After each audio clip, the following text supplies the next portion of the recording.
Louvado seja Deus. Saúde a todos com a paz do Senhor. Graças a Deus, irmão, nessa noite, por mais esta oportunidade que o Senhor nos concede, estarmos reunidos na sua presença, para juntos adorarmos ao nome do Senhor e também aprender no seu santo templo. Oportunidade esta que não deve ser rejeitada. Todas as vezes que nós temos a oportunidade de vir à casa do Senhor, essa oportunidade tem que ser bem aproveitada.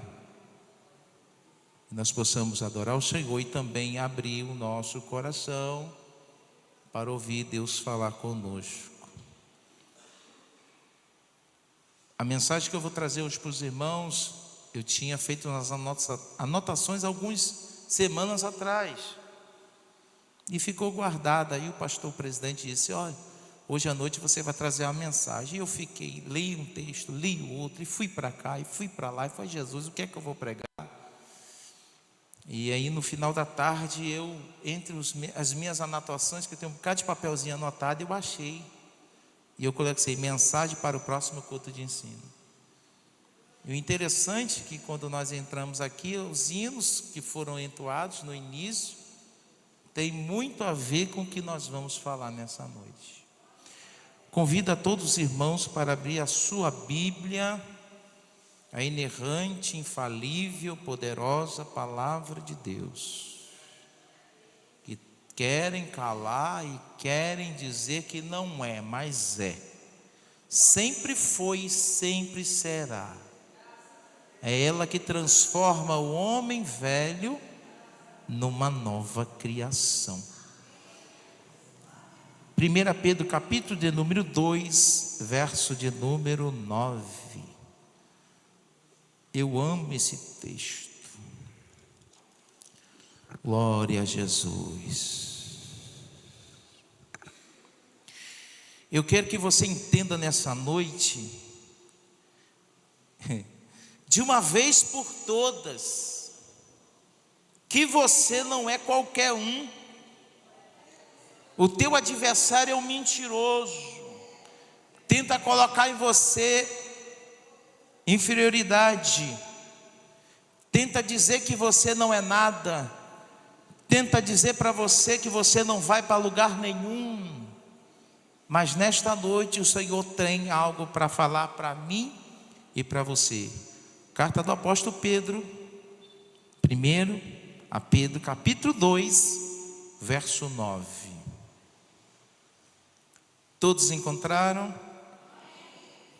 Diz assim: mas vós sois a geração eleita, o sacerdócio real, a nação santa, o povo adquirido, para que anuncieis as virtudes daquele que vos chamou das trevas para a sua maravilhosa luz. Vamos repetir? Quando eu der a vírgula, você fala amém. Mas vós sois geração eleita, o sacerdócio real, nação santa, povo adquirido, para anunciar as virtudes daquele que vos chamou das trevas para a sua maravilhosa luz. Podeis assentar em nome de Jesus. Glória a Deus.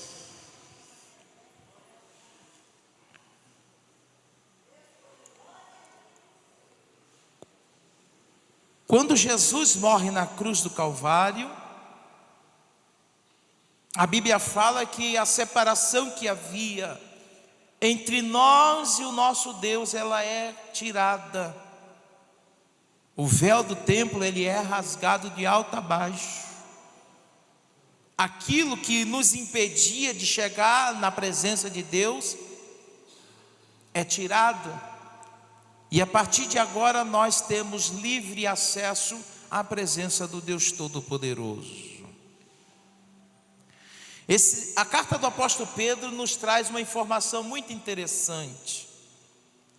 Quando o apóstolo Pedro traz esse único versículo, ele através da inspiração do Espírito Santo, ele nos traz vários conteúdos que nos mostram o que nós realmente representamos para Deus. Uma coisa interessante que eu vi essa semana alguém falar e disse assim: não é o que alguém pensa de você que vai fazer você ser, não é o que você acha que você é que vai ser, mas é o que Deus pensa de você que vai fazer você entender o que realmente você é. Alguém pode olhar para você durante a sua vida, a sua trajetória. Talvez muitos de nós não teremos as oportunidades que outros tiveram.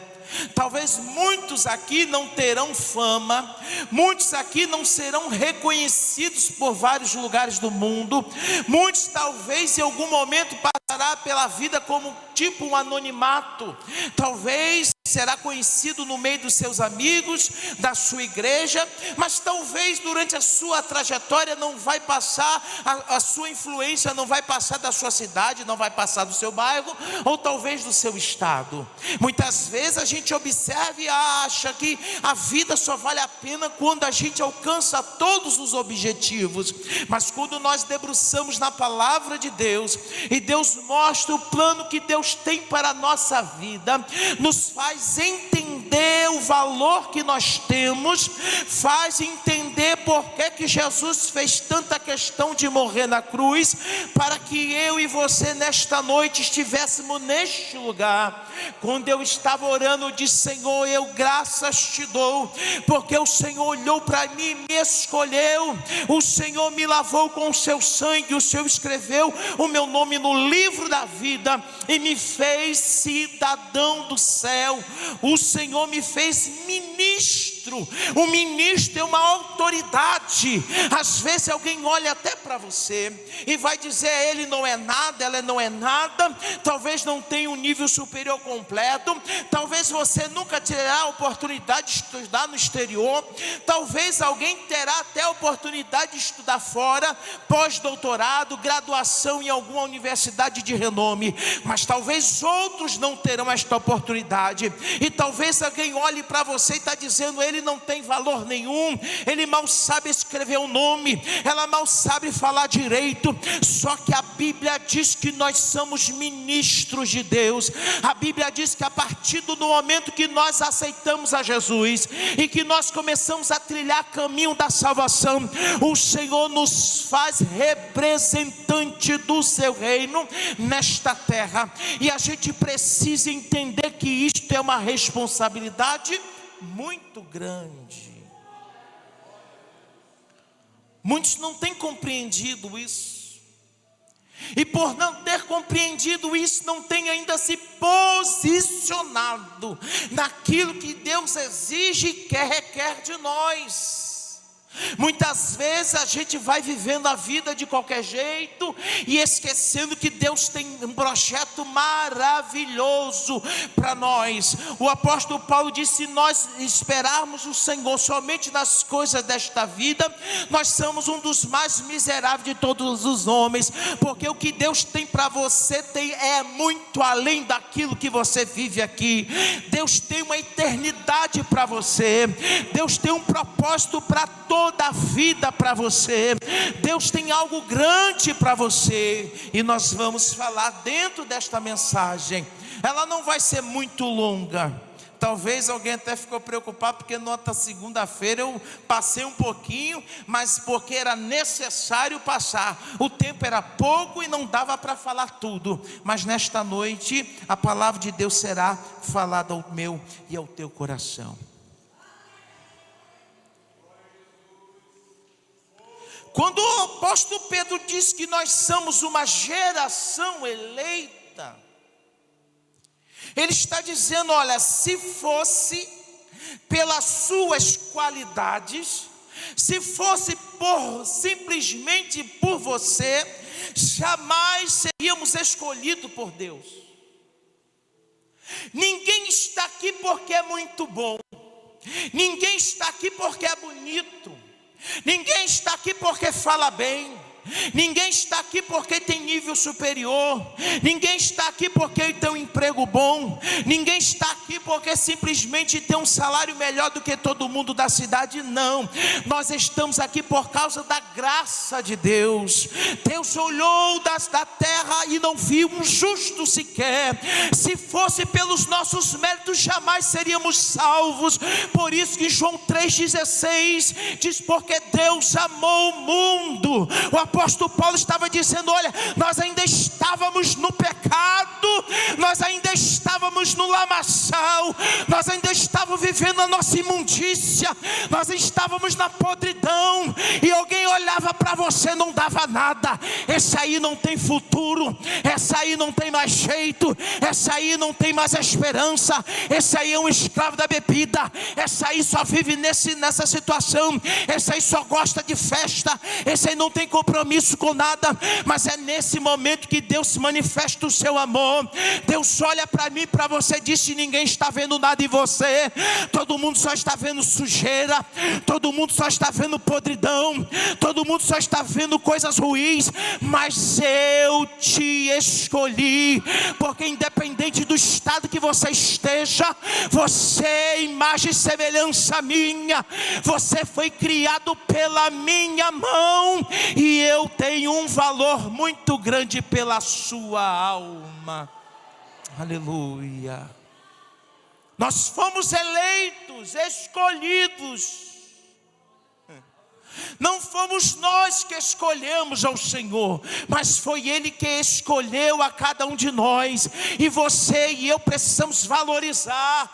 Em um certo momento eu estava pensando, não sei se foi na escola dominical, no culto, eu estava dizendo: Senhor, eu poderia ter nascido na Coreia do Norte, eu poderia ter nascido no interior da África, eu poderia ter nascido nas regiões mais frias da Sibéria, talvez nunca tivesse a oportunidade de ouvir o teu evangelho, como tantas pessoas já pereceram e não tiveram o privilégio, a oportunidade que você tem de um dia como hoje estar sentado nessas cadeiras, nesses bancos, ouvindo o que Deus tem para você, o Senhor revelando para você que Ele te ama, Ele revelando para você que Ele tem algo grande para você, para dizer: meu filho e minha filha, não desista, porque se você pudesse imaginar, por isso que Paulo diz: aquilo que os olhos não viu, aquilo que os ouvidos não ouviu, e não desceu o coração do homem, é o que Deus tem preparado para aqueles que o amam. Então pense aí, aquilo que você já pensou é muito mais do que isso. Bendito seja o nome santo do Senhor. Não deixe que Satanás te engane. As aflições desta vida, os percalços desta vida, as dificuldades desta vida não hão de se comparar com a glória que nos há de ser manifestada. Primeiro ponto, é Ele que me escolhe. Você não está aqui pelo seu mérito. Segundo, Ele nos faz sacerdotes reais. Você é sacerdote real. Você representa um reino. É Ele que nos escolheu. Nós somos embaixadores de Cristo. O que é um embaixador? O embaixador é um representante legal de uma outra nação, na nação amiga.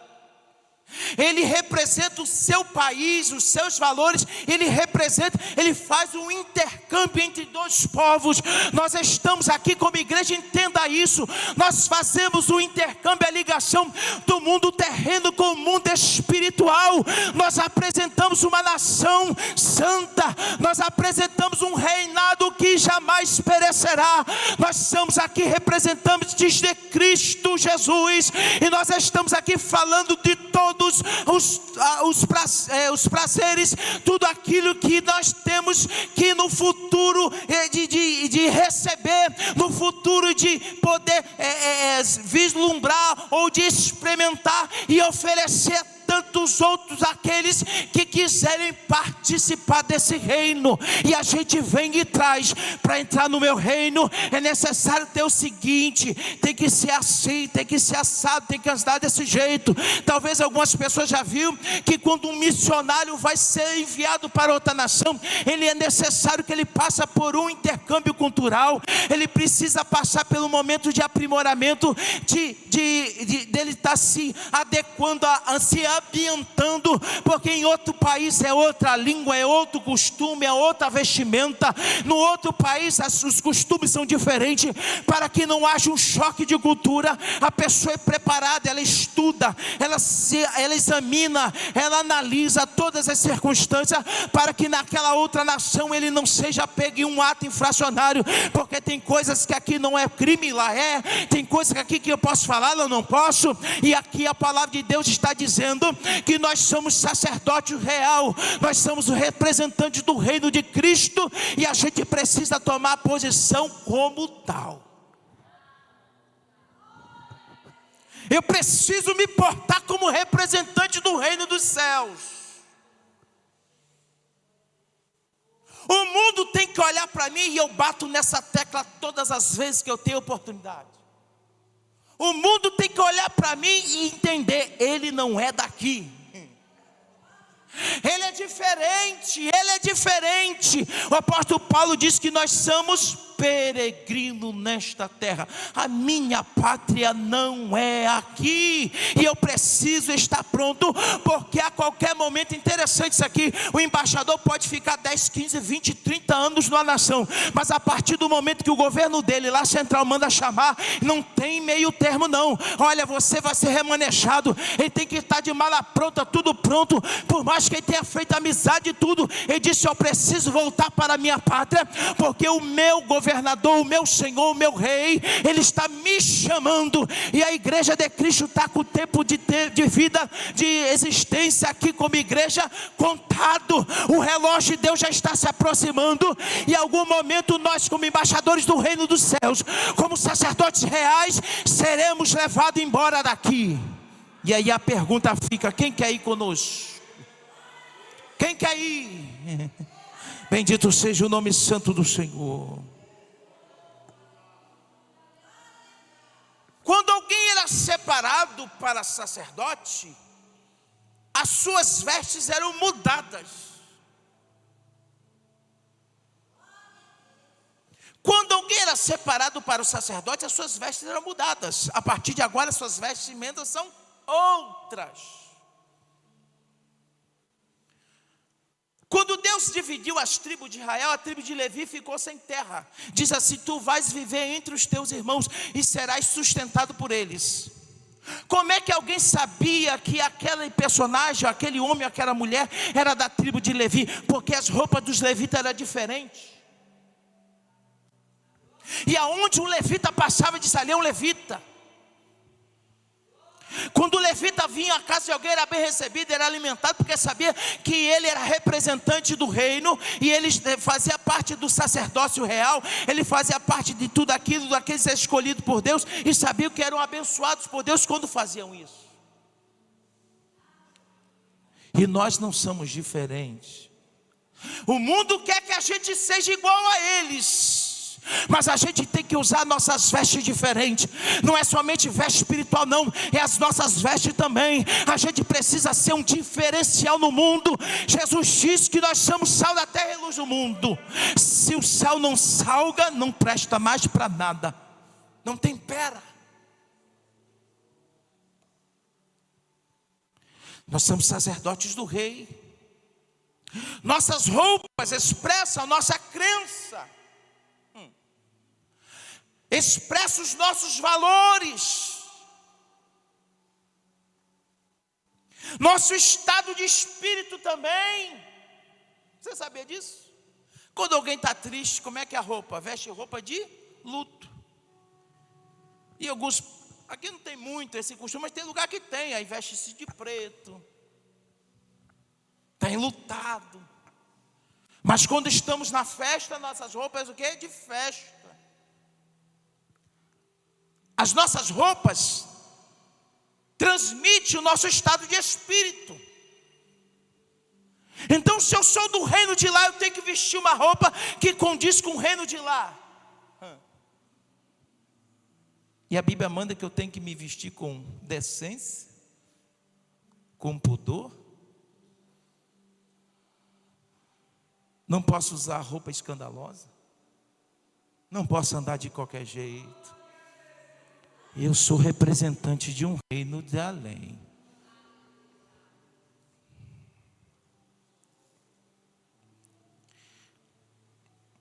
Era tão sério esse negócio de vestes, que quando Adão e Eva pecam, eles dão um jeitinho. O homem sempre quer dar um jeitinho. O homem acha que o jeitinho dele resolve o problema. Aí Adão e Eva com vergonha, arrancam as folhas lá de parreira, faz um tapa-sete ali, tá? Aqui já está bom. Deus olhou assim: essa justiça de vocês aí não está valendo nada.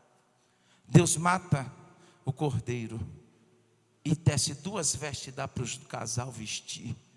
As suas vestes têm que ser uma veste diferente. Deus abomina a nudez. Aí eu me preocupo quando alguns dizem que são representantes do reino,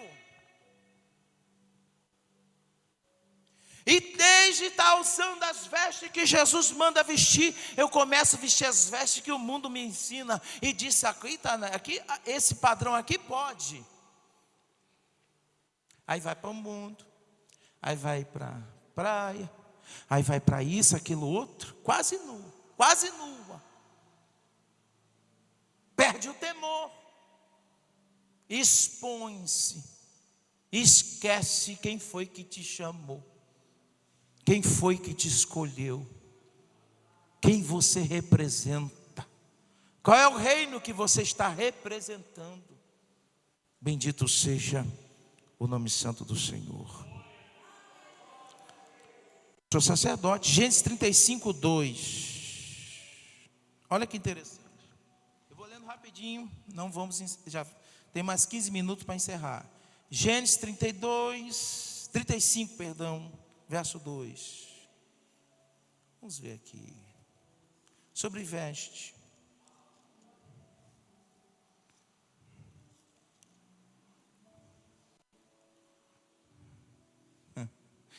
Então disse Jacó à sua família e a todos que estavam com ele: tirai os deuses estranhos que há no meio de vós, purificai-vos e mudai as vossas vestes.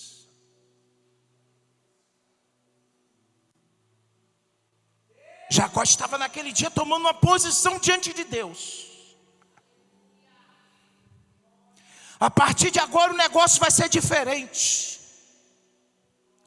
Enquanto eu estava na casa do meu sogro de Labão, a gente vivia ali, mas a partir do momento que eu estou voltando para Canaã, eu não posso voltar para Canaã de qualquer jeito. Eu não posso voltar para a casa do meu pai de qualquer jeito, não. Eu preciso me purificar. Eu preciso deixar a idolatria, os deuses estranhos, aquilo que me impede de servir a Deus, e mudar a minha veste. Posicionamento. Deuteronômio 22, 5.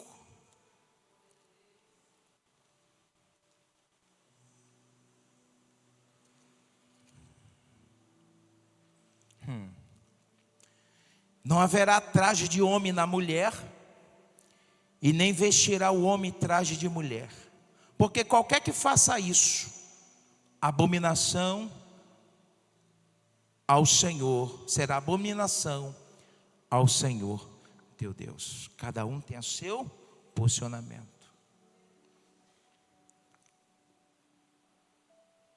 1 Timóteo 2,9. 1 Timóteo 2,9. Que do mesmo modo as mulheres se ataviem. Não é eu. Tem gente, não, isso aí é costume. Não, isso aqui é Bíblia. Que do mesmo modo as mulheres se ataviem em trajes honestos, com pudor, com modéstia, não com tranças, com ouro, com pérolas ou vestidos preciosos, da forma mais bonita e singela possível. 1 Pedro 3, 5, 3 a 5.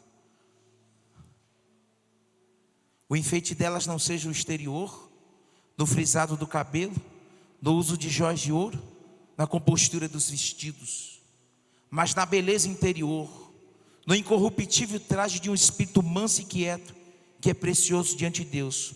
Porque assim se adornavam também antigamente as santas mulheres que esperavam em Deus e estavam sujeitas aos seus próprios maridos.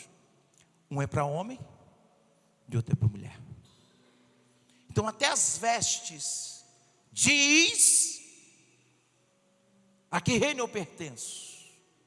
Qual reino que eu estou representando? O que é que eu estou fazendo? Até isso. Às vezes a gente acha que não tem problema nenhum, mas o mundo observa. Alguém olha, ele era crente? Ela é daquele jeito? Ele sabe o que é certo e o que é errado, não faz porque são desobedientes. Mas quando você, que é servo do Senhor, faz, eles apontam e eles falam entre si, olha lá, ó, e depois diz que é crente. Por isso que nós precisamos ter uma conduta ilibada. Vamos lá? 3, povo separado. Sou nação, sou eleito, sou sacerdócio real, sou povo misturado. É misturado, andando igual, fazendo as mesmas coisas, participando das mesmas festas, imitando eles. Não, eu sou separado. Por isso que eu disse há uns dias atrás, volto a repetir, inventaram um negócio, um tal de gospel aí, que está sendo destruição de muito crente, e está sendo destruição de muita igreja. Eu disse no outro dia, é só colocar gospel no negócio, que está liberado no céu. Não está liberado lá não, nem lá e nem aqui. Faz porque é desobediente. Eu sempre digo que quando alguém faz isso, está dando um jeitinho de matar a saudade do Egito, dizendo que está servindo a Deus. Quando Israel sai do Egito, o que acontece? Moisés subiu, não foi? Moisés morreu, e agora? Faz um bezerro aí, começa a adorar. Esse foi o Deus que vos tirou do Egito. Em outro momento que o negócio apertou, mas não teve, eu lembrei do versículo que Tiago botou ali. Porque quando a gente fazia, a gente tinha pão para comer. Quando era escravo, a gente tinha. Esqueceu que escravo não tem direito a nada. E quando o negócio apertou no deserto, Deus provou o seu povo. Eles disseram assim: que saudade que eu tenho dos pepinos, dos temperos do Egito. Eles só lembraram da comida, esqueceram que era escravo, esqueceram que estavam vivendo debaixo de uma subjugação terrível. Faraó tinha botado eles para queimar tijolo, Faraó botou eles para construir cidades. Eles morriam de cansado, o tempo que eles tinham para descansar era pouco. Viviam uma vida de miséria, e mesmo assim achavam que estavam vivendo muito bem, porque Deus tinha prometido uma terra, que manava leite e mel, mas estão pensando na escravidão. Tem gente que não quer ir para o céu, tem gente que quer viver esta vida, achando que esta vida é deleitosa, achando que esta vida é só coisa boa. Não, a nossa pátria é o melhor lugar. Nós precisamos ter saudade da onde a gente precisa estar, porque o próprio Senhor Jesus diz: aonde estiver o vosso tesouro, ali estará o teu coração. Mas agora, você lembra da parábola? Não, Senhor, eu comprei uma terra nova. Igual aqui no Nordeste fala, né? Eu comprei 5 tarefas, aqui não, aqui a medida é tarefa. Eu comprei 5 tarefas de terra, eu vou lá ver minha terra, ver o que eu posso plantar. Outro disse, é porque tem um casamento. Aí o dono da festa tinha chamado de casa não quiseram. Aí fez o quê? Aí disse, olha servo, essa festa está pronta, o banquete está pronto, e eu não vou desperdiçar a oportunidade. Sai pelos valados, sai pelos baixo meretrício, sai aonde tem gente angustiada, sai aonde tem gente que não tem mais futuro, e chama eles, troca as vestes e coloca uma sentada aqui à mesa comigo. Sabe quem é essa pessoa? Era eu e você. Nós estávamos abandonados ao léu, nós estávamos no mundo de qualquer jeito, mas o Senhor foi lá e chamou. Não, eu quero que troque as vestes. É veste de mendigo, não vai ser vestido como filho. É veste suja, vai ser veste limpa. Você lembra do filho pródigo? A Bíblia diz que o filho foi lá, ficou de qualquer jeito, mas o pai amava. E quando o filho vem, primeira coisa que o pai faz, troca-se as vestes. Essas vestes de pecado, essas vestes de imundícia vai ser tirada. Agora eu vou te dar uma veste lavada e remida no sangue do Cordeiro. Vou colocar um anel no teu dedo e dizer, meu filho e minha filha, valorize a oportunidade que Deus te deu de estar neste lugar. E se Satanás soprou, sai da igreja, está dando tudo errado, ninguém te vê, e começa a botar um bocado de defeito. Enquanto nós estivermos aqui, nós somos cheios de problemas, a gente está cheio de defeito. Só que nós vamos para uma pátria que lá é perfeição. Você vai viver num lugar onde não vai ter mais choro, não vai ter mais sofrimento. Lá não vai ter mais sepultura aberta. Lá não terá mais morte e nem pranto. Lá somente viveremos eternamente com o Senhor para todo sempre.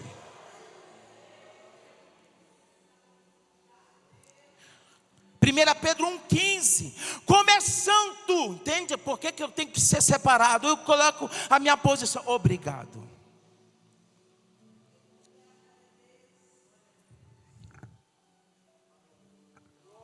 Para eu entender a minha posição, como é santo, aquele que vos chamou, aí ele fala, sede santo em toda a vossa maneira de viver. Não é só santo dentro da igreja não, é santo em casa, santo no trabalho, santo na rua, santo onde você for, santo indo para uma festa. Tem gente que não quer, eu não quero ficar meio deslocado, né? O povo tudo de um jeito ou diferente. Não, você pode andar muito bem arrumado, muito bem bonito, mas todo mundo olha e diz, é diferente. Ela é diferente.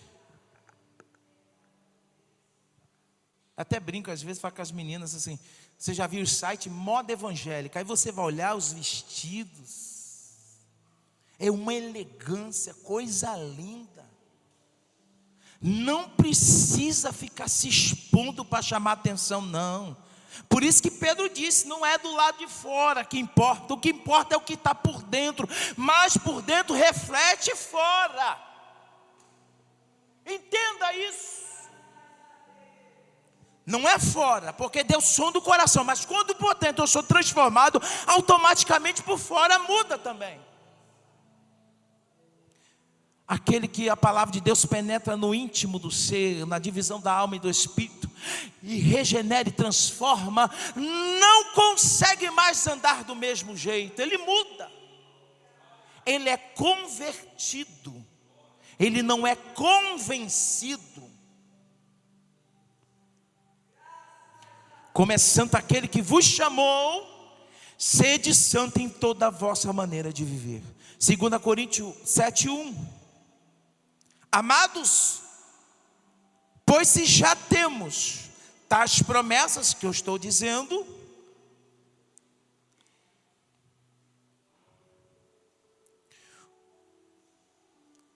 nós devemos tirar de toda imundícia, se desfazer de toda imundícia da carne e do espírito, aperfeiçoando a santificação no temor do Senhor.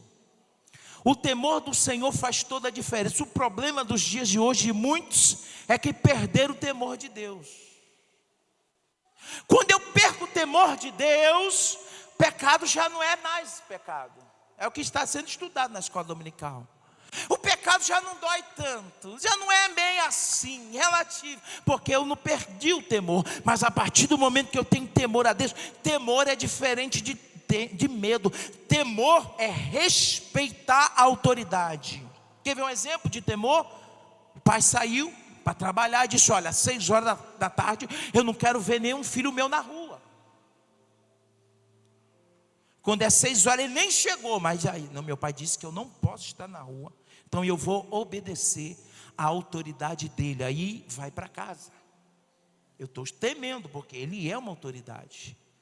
Mesma coisa é a nossa vida cristã. Tem gente que acha que é só na frente do pastor. O que adianta eu estar só na frente do pastor e quando não tem ninguém vendo eu sou outra coisa? Eu me transformo em outro ser. Eu me torno irreconhecível. Ninguém consegue dizer que eu sou crente. Então eu preciso entender. E João 17:17, santifica-os na verdade, porque a tua palavra é verdade. Quarto, povo adquirido. Alguém chega e diz: olha, eu adquiri um terreno, eu comprei. Então você tem que entender que tu não é dono de tu. Olha os trocadilhos. Tu não é dono de tu mesmo. Tu tens um Senhor. A partir do momento que eu tenho um Senhor, eu devo a Ele obediência. Eu devo a Ele temor. E devo a Ele a minha vida. Porque Ele me resgatou. Eu era escravo do pecado. Eu era cavalo de Satanás. Não é assim que dizem? Quando a pessoa está fora, é cavalo do diabo. O diabo faz dele o que quiser. Aí Jesus vai lá, olha, resgata, restaura, tira, compra com o seu sangue. Só que é diferente. Você não passa a ser mais um escravo. Agora você se torna filho. Você é servo. Aí Jesus disse: o negócio aqui no meu reino é diferente. Eu fui lá, comprei vocês com o meu sangue. Vocês se tornaram meus servos. Só que eu não trato você como serviçal, não. Eu trato vocês como filho. O serviçal fica somente na cozinha. Quando o Senhor chama, ele vem e atende. Não, senta à mesa com o Senhor. Por isso que eu acho lindo aquilo. Jesus chega para os seus discípulos: eu tenho-vos como amigo, porque tudo aquilo que meu Pai me fala eu passo para vocês. Intimidade, amizade vai muito além de qualquer coisa. Precisamos priorizar e valorizar, porque quando a gente fala com Ele, Ele nos ouve e nos atende. Quando a gente conversa com Ele, lamentamos as nossas dores, Ele nos responde. Ele prontamente está ao nosso lado para nos ajudar. Melhor amigo do que esse não há. Éramos escravos, mas fomos comprados pelo preço de sangue. Não foi com prata ou com ouro. 1 Pedro 1:18 e 19, que diz: invocai por Pai. Olha o privilégio que você tem agora. Se invocais por Pai, aquele que sem acepção de pessoa julga segundo a obra de cada um, andai no temor durante o tempo da vossa peregrinação. O tempo que a gente está aqui, sabendo que não foi com ouro, não foi com coisas corruptíveis como prata ou ouro, que foste resgatado da vossa vã maneira de viver, por tradição que recebeste dos vossos pais, mas com o precioso sangue de Jesus Cristo, como de um cordeiro, imaculado e incontaminado. Para que eu sou tudo isso, pastor? Para quê? Para exercer função de porta-voz do reino de Deus aos homens. Por isso que Jesus disse: ide por todo o mundo e pregai o meu evangelho. E por último, e depois, Jesus, do arrebatamento, e depois, pastor, depois do arrebatamento que vai acontecer, nós iremos retornar para executar no reino milenial e vindouro atribuições dadas pelo Senhor aos seus santos. Se você soubesse o que Deus tem para você, porque eu expliquei uma certa vez que no reino milenial a gente não vem aqui passear não, a gente vai vir para cá para trabalhar por 1000 anos. Uma certa vez eu preguei e disse assim: você vai ver geração nascer, geração envelhecer e morrer, e você vai permanecer a mesma coisa, porque a palavra de Deus diz que assim como o Senhor é, nós seremos. Aí Jesus faz as promessas lá, as cartas em Apocalipse: ao que vencer se assentará no trono comigo, como eu me assento no trono do meu Pai. Quer dizer, como meu Pai me deu autoridade, eu vos darei autoridade sobre as nações. Então persevere, fique firme. Gente, está tão perto a volta de Jesus. Eu vou dizer de uma forma para você entender. Quando você está, vamos supor que você está indo para casa, você está com muita fome, e sua mãe está preparando uma comida ou tem um churrasco lá para você. Quando você vai chegando perto, você começa a sentir o cheiro, não é assim? Rapaz, minha mãe está fazendo um café, minha mãe está fazendo uma comida, está fazendo churrasco. Já, quando está se aproximando, já começa a sentir o cheiro da comida que está sendo preparada. Eu estou dizendo para você, está tão perto a vinda de Jesus, que eu já sinto o cheiro. Essa semana nem chegou a chover, mas deu chuviscadinha. Eu senti, amor, estou sentindo um cheiro de terra molhada. É sinal que vem chuva por aí. Então está tão perto de Jesus voltar, que eu já sinto o cheiro da Nova Jerusalém. Que Deus em Cristo nos abençoe.